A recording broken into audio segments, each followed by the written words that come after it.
What's up, YouTube? It's hot as shit in my garage tonight, but we're still going to talk about superchargers, intercoolers, and intake air temps. So I've got an Eaton M112 here from 03-04 Cobra.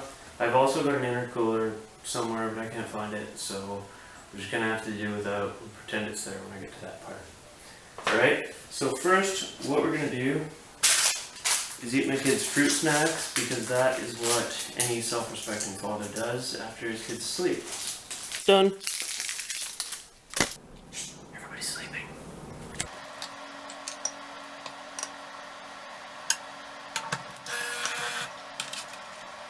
Nope. Yes.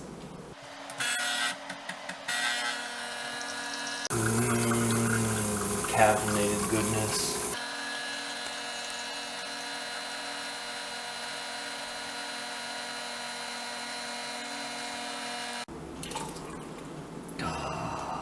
Fail.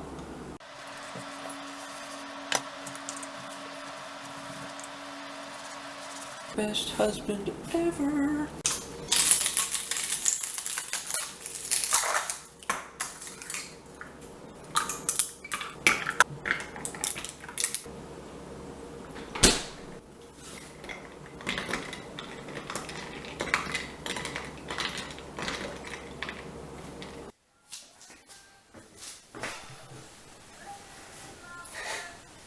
Man, my wife's gonna be so stoked when she sees this video.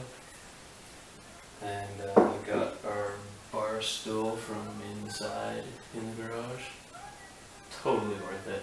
I cleaned up the coffee on the counter though, right? So, I mean, pretty much even. Okay, so now that I've wasted your time with eating fruit snacks and making my coffee, let's get into this. Alright, this is a supercharger. Let's go over the basics. Normally, there'd be a front snout on this, which is, not here. So, this front drive would have a pulley on it normally, and it just goes on your belt drive, so it spins like an alternator or a water pump or anything else that's run by a belt normally. So there's two gears in this front drive. This is called a coupler, and it's got 3 pins that go into it, and it's attached to the pulley and shaft that go into here. So this is basically just here to take some shock out of the gears and the rotor assembly for like quick on-off throttle. If there's too much stress, this thing will just snap versus bad things happening inside your blower. So basically this spins, and when it spins, it draws air through here. It doesn't necessarily suck air because atmospheric pressure is 14.7 pounds, right? So technically it's already being pushed into an engine. That's why an engine runs without a supercharger, because the atmosphere shoves the air in. So then, Jesus Christ, is it really on there? I'll edit this out. Okay. So this is what a supercharger rotor assembly looks like. So when this spins, like this, it draws the air in here, squishes it, and then shoots it out the bottom side. Alright? So after it's compressed it goes out the bottom. Now, ignore this. It has a hack port job on it that I'm gonna mill out and fix.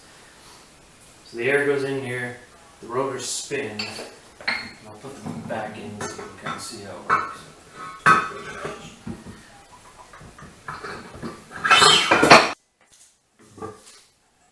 Okay, so the air gets drawn in through the inlet and then gets compressed when the rotors spin. And then the compressed air flies out of the side, and it's super hot because when the air gets compressed it gets hot because it's friction, right? And there's an intercooler that mounts to the bottom of this. And an intercooler is a radiator. It does exactly the same thing as a radiator. It's just called an intercooler. So it goes through that, cools the air back down, and then you're good to go. Keeps your intake air temps down, everything's in check, and you can run more timing, etc. Now, if you don't have an intercooler, that sucks, because you're going to have to run low boost, and then you're not going to have nearly as many bald eagles flying through that engine. Wow. It is pissing rain outside, and it was like so hot today. Weird. Huh. I have the attention span of a small dog. Anyways, so if you don't have an intercooler, you have to run very, very low boost because the air will be super heated.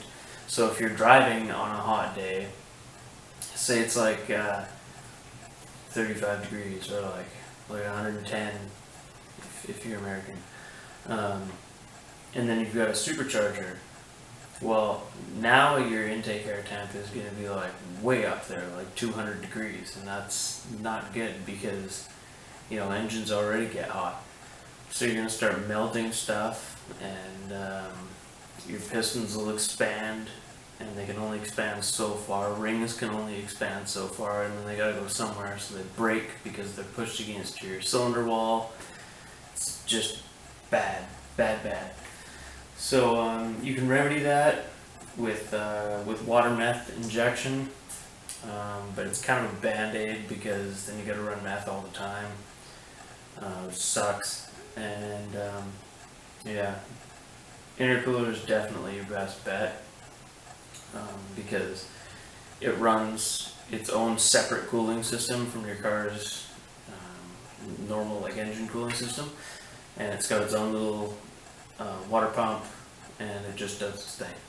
Another thing that's really cool that I've always been a fan of is there's this company called Killer Chiller that runs your intercooler coolant through the air conditioning system in your car. And I've always thought that, that was an awesome idea because it makes the liquid super, super cold, which in turn makes your air charges super, super cold. And there was a lot of people, a lot of local people that are in the business that were just like, oh man, that's a stupid idea, why would you do that? And I've always thought, no man, that's an awesome idea, why wouldn't you do that? And now Dodge has it in a production vehicle, so who's the dumbass? Not this guy. Anyways, that's a good idea to run that. It's called Killer Chiller, you can look it up, it's a pretty cool system. Anyways, that is basically how superchargers work. They're pretty simple. They're not like killer crazy hard to understand like people on the forums make you believe. The air goes in this hole, these rotors spin, shoots out this hole, through the intercooler, into your engine. Bam! So the reason I did this video is because there's so many posts that I see on forums of people like arguing about superchargers and which one's better, and these ones get hot, and these ones make this much power, and my car made 150 horsepower more than this car, and it's the exact same, and there must be something wrong with your car. Well, chances are there's nothing wrong with the other guy's car. The dyno probably read less. Everybody goes off of dyno numbers. Don't know why. I do know why. It was started on a forum, obviously. Somebody was like, my car dynoed at this, and then everybody followed suit. But what most people don't understand is that you can load a dyno to basically read whatever horsepower number you want. I mean, you could put a car that realistically has, say, 300 flywheel horsepower, and you could make it read 300 wheel horsepower if you wanted to. I mean, you can basically make it do whatever you want. A dyno is a tuning tool. It's not for horsepower numbers, even though that's what everybody on the internet uses dynos for these days. So, I mean, if you have an 03 Cobra and you have a ported Eaton with a 2.76 pulley on it and all the basic supporting stuff, and you go to the dyno and you're like, I'm gonna make 525 horsepower because Stegmeyer said that that's what it makes, and then your car makes 451 horsepower. Don't think that your car is a dog or a piece of crap. It's just the dyno doesn't read the same.